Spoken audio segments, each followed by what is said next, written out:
Thank you very much. And thank you to all of you for sitting patiently while I figured out what my right and my left are. No, I got it wrong again. My right and my left? I don't, anyway, thank you for sitting patiently while I figured out how to make the computer work.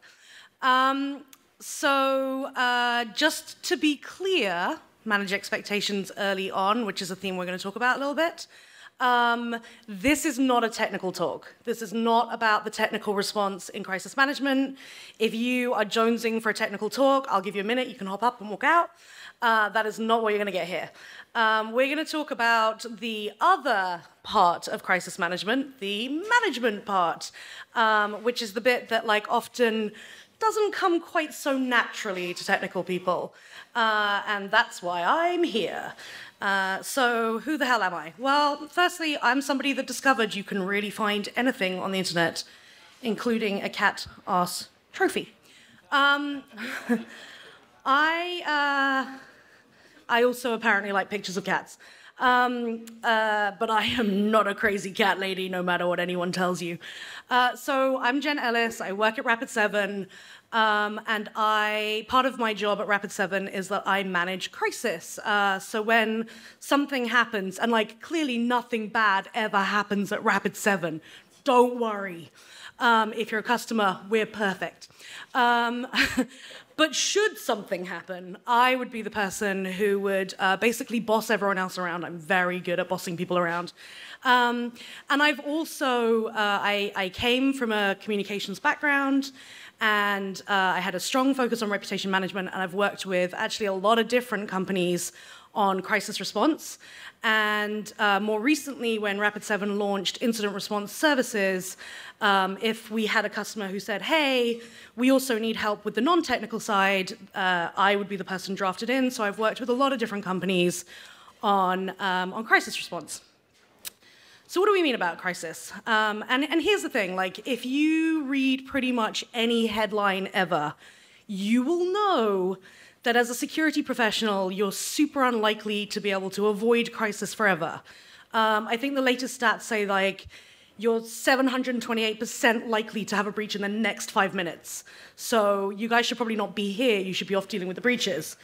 So it could be a breach, it could be a vulnerability, it could be somebody internally doing something really stupid. We had one of those recently, I will tell you about a little bit. Whatever the situation is, crises come up. They happen all the time. And as security professionals, it's a reality specifically of your world. And while you may be more naturally oriented towards the technical response, the chances are that you may have to help or participate in the sort of larger response. Bad news, I really like audience participation. So I'm gonna ask quick show of hands. How many people in the room think that they have worked on a security crisis at some point? All right, a lot of you. How many people feel like they nailed it? Awesome. How many people work for a security company? Okay, so for all of those of you who don't work at security companies, the chances are that if you have a security incident, the other parts of your business are going to be less familiar with the dynamics of security incidents, and you're going to have to take more of a leadership role. You're going to have to help coach them. You're going to have to get into territory that you don't normally think of as yours. The chances are your comms team, if you're not at a security company, probably not experts on how to communicate around a breach. Probably also not experts on how to communicate to security professionals. But you guys are security professionals, hopefully.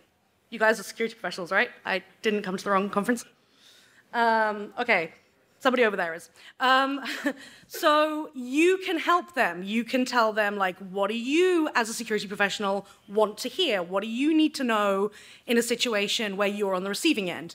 So you're going to end up having to get involved one way or another. So that's why we're here. So we're going to talk about 6 things, which is an awkward number. I tried to do 5, but there were just too many. I tried to do 7 because it's Rapid7. 6 is what it is, okay? We're just going to suck it up. So I'm going to walk through each of these individual items one by one. And I will say, like, the legal requirements piece is really sort of part of planning, but it's so important that I called it out as a separate thing. So let's get started. We'll just dive straight into it. So the first thing, and I cannot underscore this enough, is above all, you need to start planning. Preparation, preparation, preparation. It is the most important thing you can do. So again, show of hands, how many people have a crisis response plan in their organization? Oh, that is pitiful, people. Come on now. All right, how many people who have a crisis response plan think that it's really good? And again, I'm just going to keep my arm down because, like, we're working on revamping ours right now. Okay, good. One brave soul thinks this is really good. How many people have participated in a crisis preparation tabletop exercise? Okay, better show of hands there. More than one? All right, okay. So it gives you an idea that where we need to be is not where we are today. And here's the thing. Nobody really wants to get caught in like a snowstorm in the middle of winter with no plan, right? Like, you don't want to be the adorable, fuzzy, terrifying lion. You want to get into a situation where you have a plan in advance and you've figured out some of the difficult questions. Because in the heat of the moment, when you're scrambling, trying to like build trust, trying to figure out who has responsibility for what, trying to figure out what the workflow should be, all of that stuff in the heat of the moment is 8,000 times, my stats are very accurate, by the way, it's 8,000 times worse than it is if you can do it calmly and rationally when you're not dealing with people breathing down your neck. So preparation is like the most fundamental thing you can do. So what does preparation mean? Like, how do you get going? I think the first step is that you really want to build an overwhelming and totally terrifying workflow that nobody can read. This is, by the way, this is not something that I expect you to like take a photo of and go back to your companies and be like, I've got the workflow template, guys. Like, we're sorted. So this is a real workflow that Rapid7 used at one point in the past. And the process that we went through to create this is, firstly, we had to figure out who are our core stakeholders. In any crisis response, so actually, let me take a step back. The first step is figuring out what kind of crises you might reasonably face as an organization. What does crisis mean to you? What kind of situations are you thinking about? Like, is it a breach scenario? Is it a vulnerability disclosure? Is it something completely different? Are you really worried about malicious internal actors? Like, what does that look like? So determine what your key crisis scenarios are. Once you have that, for each of those scenarios, you want to think, who are the players in the organization that most need to be involved? And I'll tell you, like, this is a very fine balancing act because you want to make sure you have a good, strong cross-functional team, but you don't want to have, hundreds of people across the organization. In a crisis, being able to move quickly and efficiently is paramount. They're having a lot more fun in the other room. I'm sorry, guys. And in French as well, so I'm doubly sorry. Pardonnez-moi. And I promised I wouldn't do franglais today, but there it is. But yeah, so you want to know, like, who is it from the legal team that's going to be your go-to person? Who is it from IT, from engineering, from the security team who needs to be involved? Who is your executive liaison? How many of the execs are going to want to be kept informed? Who is it from the communications team? Is there somebody from customer support, somebody from customer management? Does somebody from HR need to be involved? These are all questions you need to figure out in advance to start to build an idea of who your stakeholders are. Once you do that, you get the core stakeholders in a room together and you basically walk through what does it look like from beginning to end. And this process is not going to be quick, it's not going to be smooth, and it's not going to be like a one-hit and done thing. It's going to be something you iterate on and iterate on and iterate on. But you can start walking through the scenarios and really kind of testing yourself and asking each other questions, trying to figure out what do you each need in a situation that, would classify as a crisis. Like, what does the comms person most need? When do they need to be brought in?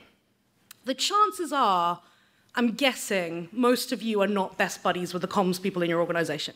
So again, quick show of hands, how many people speak regularly to the comms people in their organization? Yeah. That's normal, by the way. That's what I figured. Okay, so you're going to have to do something about that to like start building this up. So once you have a workflow, you can start determining roles and responsibilities. Again, this is absolutely your template. Like you have this now, you can go and use it. It's great. It's an eye chart, and it just gives you an example. This is something again that we used for a period of time at Rapid7. We specifically adopted the Raci model for roles and responsibilities. Are people familiar with the Raci model? Ish? Yeah, okay. There are lots of different roles and responsibilities type models. Google will happily tell you about all of them. Find the one that works for your organization. For us, what we wanted to clarify is, in every scenario, who is responsible and accountable, who is providing input, who are the final approvers. We wanted to go through all of the different elements and figure out like exactly what the expectations were. And actually the process of creating this for us was quite eye-opening.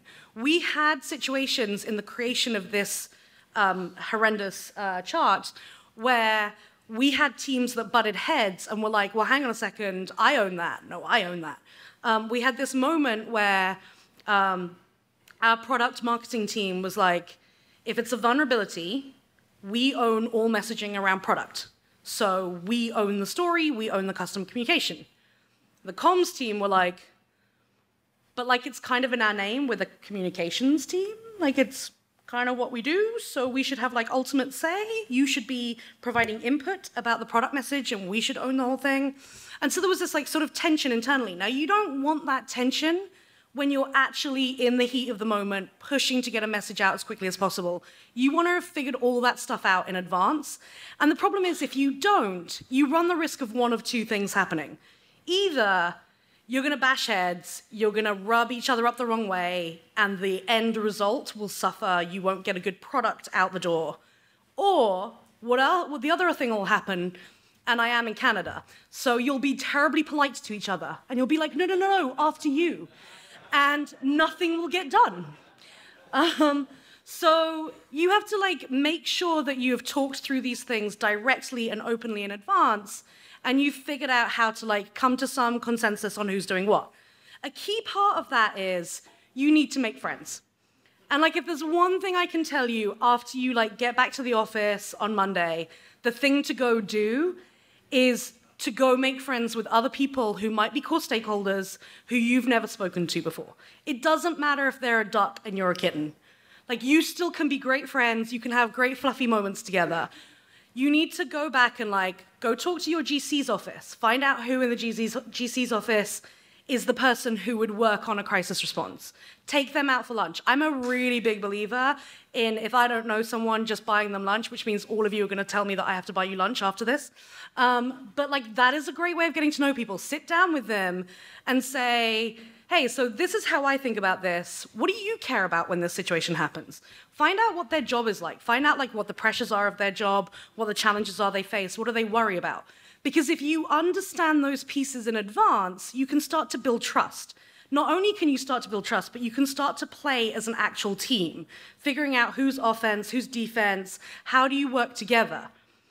I've given a version of this talk in the past, and normally when I present it with Rapid7's CSO.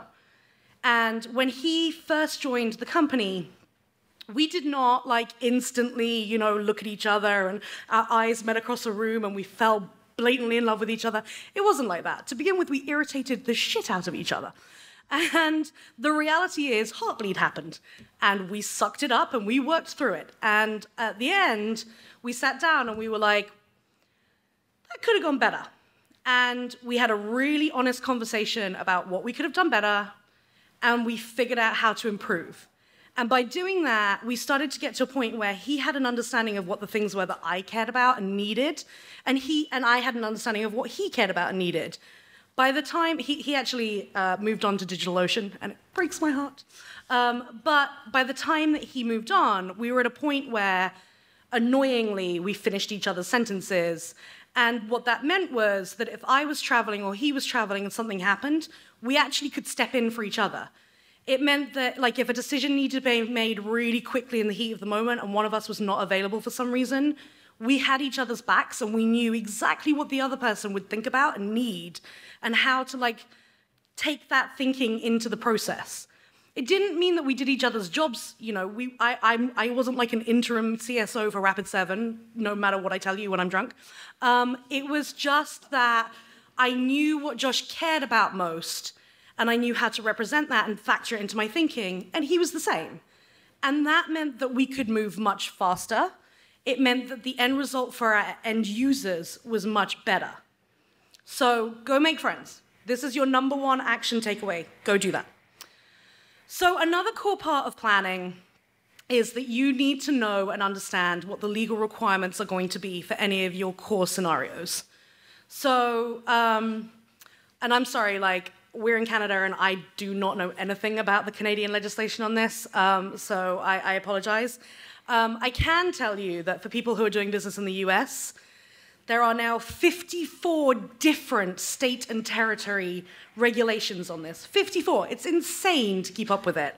And then how many people have customers in Europe or interact with European persons, as the regulation calls them? I'm going to tell you it's more than that. I'm going to tell you you all are covered by GDPR, and you need to check it out if you don't already know about it. And the great fun thing about GDPR is it requires notification in 72 hours. Most of the times that I have worked on an investigation, I feel like the team isn't even ready to definitively say what happened in 72 hours, and you have to do your notification in that window. So you need to understand these requirements. There are also vertical sector requirements, certainly for healthcare and for financial sector, probably for a lot of other sectors. So you really need to be up on this, and you need to make sure that your legal team is. And that's, again, when you go and take them out for lunch, this is a question you can ask. It's like, have you looked at these things? Is there something I can do to help with that? How are you thinking about this? It's really important to understand what your organization's attitude towards regulation is before you get into these situations. You want to know what their sort of tolerance around disclosure and transparency is, because it will shape how you move forward with the rest of the response. So, okay, you've done your planning. As a big part of your planning, you figured out who your core stakeholders are going to be, who that core team is that's going to work on any response. But there's more than just that group that are stakeholders. In most response situations, there's also an executive group that are stakeholders, and they want to know what's going on. You have to figure out very carefully, how are you going to communicate with them effectively? What does that look like? Do you tell them everything that's going on all the time? Do you try and hold back some information? Is it all of the execs or just some subset of execs? How many people have interacted or communicated with their executive team? Okay, how many people find the idea of telling their executive team about a security crisis terrifying? You need to, like, figure out how to make this work for you, and you know, you need to figure out who is going to be the person in your response team, who's like your response captain, who's the person who's going to be the guy or the lady who's going to manage the response. I'm very good at this. I gesticulate wildly. You need to know who that person is. So we had a situation recently, and we had a response captain, and the response captain quite reasonably had vacation planned. And so halfway through, the response captain went on vacation. And then we had a situation where the rest of us didn't figure out who was the response captain. And so I was like, is it you? Is it me? Wait, you're going to send an email? I'm going to send it? Who's sending the email? Like, I don't know what's happening. And it actually did create friction. Like, it created like a little bit of weirdness because I didn't want to overstep and he's new and he didn't want to overstep. And so again, we're being terribly polite to each other, but mainly we're like, what's going on? So you need to figure those things out. You also need to figure out a cadence. Like, I think on the last situation we had, we probably over-communicated with the execs. When you're sending emails being like, there's no update, it's not that useful. So you need to figure those things out and, like, have a sense of what do the execs expect to see. You also need to figure out, like, who are your other stakeholders. So, for example, in most situations that you deal with, you might have a support team or support leadership as your stakeholders. You might have your customer management group as stakeholders. And you need to think, if they're stakeholders, what does it mean for them to be stakeholders? At what point should they be brought into the process? How are you going to communicate with them? What does that look like? The other core piece around managing stakeholders is you have to remember that perception is everything and that people are not stupid and they generally pay attention to what's around them-ish in the workplace. And they build conspiracy theories. We're great at this. And so there's this whole, there's a phrase around like making like a swan, you know, you like glide on the surface and paddle like hell under the water. You basically need to figure out how to master that. Because if you're running around looking like very crazed and worried and stressed, the people around you will notice. And they will start to build theories around what's happening, and they will become disproportionate to whatever is actually happening. And then you'll have an issue where, rather than being able to just focus on your response, your technical response, the thing you need to get on with, you'll be fielding questions from 800 people who want to know what's happening, and then trying to deal with managing perceptions. So you need to think about, like, what is the part that you play on this? Like, how are you communicating non-verbally? Are you like huddling very visibly with other people looking very stressed? Secret meetings are so tempting for other people to look at and go, ooh, what's happening there? And the next thing you know, there'll be speculation that you're being acquired or something, because that's how minds work. So you need to really think about those pieces. Okay, so you've got your plan, you've figured out your stakeholders, a situation has arisen, you start to put your plan in place. It is really critical that you monitor the situation and you adapt as you go. The plan is very important. I think I mentioned that once or twice. But a very important additional part is flexibility and agility. You can't get so locked into what's written down that you can't respond to what's happening. And in order to do that, you need to figure out how are you going to monitor it effectively. So for example, do you have somebody who is monitoring social media? And if so, are they doing it in the most effective way possible? So as an example, Iron Mountain, I think it was, had a situation where they had a fire at one of their facilities, huge fire. And when the first responders came in, they obviously they put the fire out, which is great. And then there were all these like partially charred bits of paper everywhere. And so it was like all along a riverbed. And so people were like kind of walking down and they would just like find bits of paper that had confidential information on them.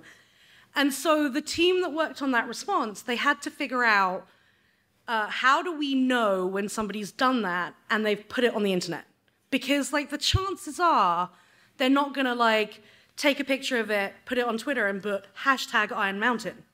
So what are you searching for to try and like find those pieces? Bear in mind, the chances are you're going to deal with a litigious situation and that these things could be used as proof or evidence against you in the courtroom. So you really need to think like, okay, how are we going to like get this evidence capture and make sure that we're finding these things when people are not necessarily going to use the keywords we want them to use to make our lives easier. So you need to think a little bit laterally and like really work with whoever manages the monitoring, like, is it your comms team? Who else is it? Another thing is, so I promised you that I would talk to you about a recent situation at Rapid7. So we had a situation whereby we did a survey of some of our users on a particular product. And the data from that survey was accidentally put on a public GitHub repository. And it is like the simplest thing in the world whereby one person said to another, okay, put that file on GitHub, meaning Rapid7's incredibly private GitHub repository, and the other person didn't know that we had one, and so put it on her personal GitHub. Humans, right, do these things with no malintent whatsoever, and yet there we are, we have some data accidentally out. in public. And so we had to scramble to figure out what to do about it and like how to respond. Now, we found out about it because a customer that used a threat intelligence feed got it from their threat intelligence feed. They were like, hey, this looks like it's your data. And so the customer came and told us. And so like we had this big scramble to figure out like what the hell was going on and get the stuff taken down and then figure out how to communicate to anyone affected. In the process, we overlooked talking to support. And we didn't talk to support until we were at the point where we were ready to make the public communication. So then we got support involved and we were like, hey, we're going to do this thing. And support were like, that's great, thanks for letting us know. And we sent out the emails and one of the customers came back and they were like, yeah, I reported this to your support team a week ago. And we were like, really? That sucks. It would have been good to know about that. And that was because we didn't connect the dots. Like, we didn't think about who all of our stakeholders would be, and we didn't think about the role that they play in helping us monitor a situation. If we'd brought support in at the beginning, they would have told us, they would have known to look out for people reporting the issue, and they would have said to us, hey, we've had this other customer report it, and we would have been like, oh crap, we should totally talk to that customer, and instead, oh, by the way, I swear a lot. And instead, we didn't do that. And so this other customer was like, thanks for ignoring me for a week on this thing that you did. And that's not great. Like, that doesn't fill any of us with warm fuzzies. We feel like that was a pretty bad exercise. So you need to think about who all the people are in your organization that help with monitoring and think laterally about it as much as possible. It won't be as simple as it being one team that does X. You need to really sort of think about all the different aspects that go into it and make sure that you're then able to respond as things come up. Your internal team is very important. They are your front line. They are your...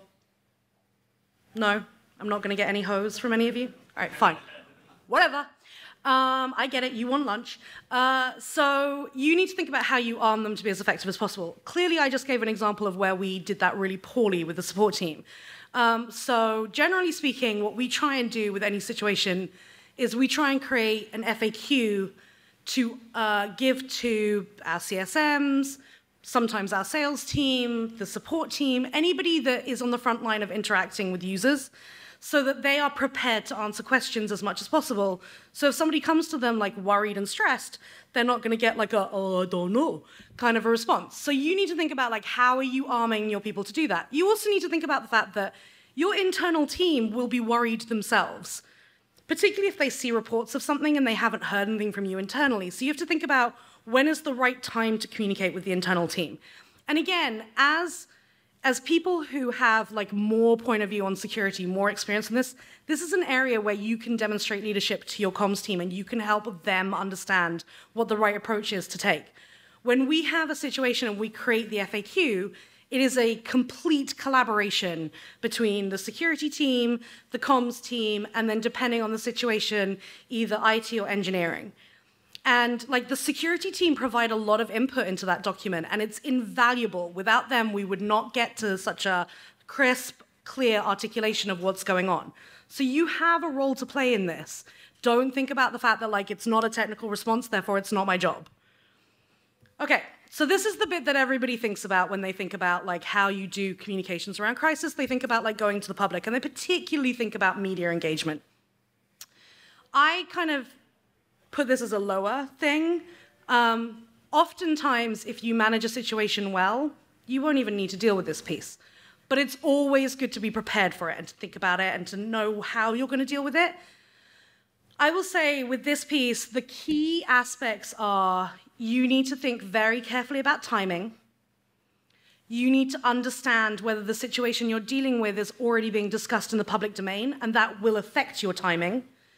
And then you need to think about like what is the right message in terms of like giving too much information, giving too little information. I'll give you like a quick like sort of semi-funny anecdote about this. About 7 years ago, Rapid7's DNS was hijacked by the Syrian Electronic Army, who it turns out don't know how to spell Palestine, amusingly. And when we were doing the investigation, our DNS provider gave us some information to begin with that, like, I think there was a crossed wire, or we misinterpreted the information, or they said something that was a little bit misleading. But basically, we got the impression that they had been social engineered through a fax. And so we were like, hacking like it's 1968. And our CSO at the time, a guy called H.D. Moore, some of you might have heard of him, he said to me, "This is kind of hilarious, can I tweet it?" And I had this moment where I was like, HD knows everything about security. So if he thinks it's okay, it's totes legit. And so I was like, yeah, sure, go for it. And then it turned out, obviously, like, yes, some of you look at me like, you're a fucking moron. I am a fucking moron. Guess what, guys? It turned out not to be a fax. Shocking. Now, in this situation, we put out another tweet and said, hey, it wasn't that. It was something much more mundane. And no harm was done. Like, no one really cared. They thought it was funny that it was a fax. When they found out it wasn't a fax, they were like, oh, boo. And they moved on. This wasn't a harmful situation because there was actually no customer impact, right? Like, our homepage got defaced with some misspellings, and we took it down pretty quickly and got it fixed, and nobody really cared in the grand scheme of things. But it is a lesson that if you communicate too quickly, if you communicate before you've verified the situation, if you don't have really good rigor in your communications and your relationship with communications, you have the potential to miscommunicate. And in most situations, it will be far more damaging than it was in our somewhat ridiculous situation. And it's also a lesson in, again, as security professionals, the chances are your comms team will think that on the topic of security, that you are godlike and that you know everything. And it's really important for you to manage that with them and be clear on what are the things that you do know and what are the things that you don't know.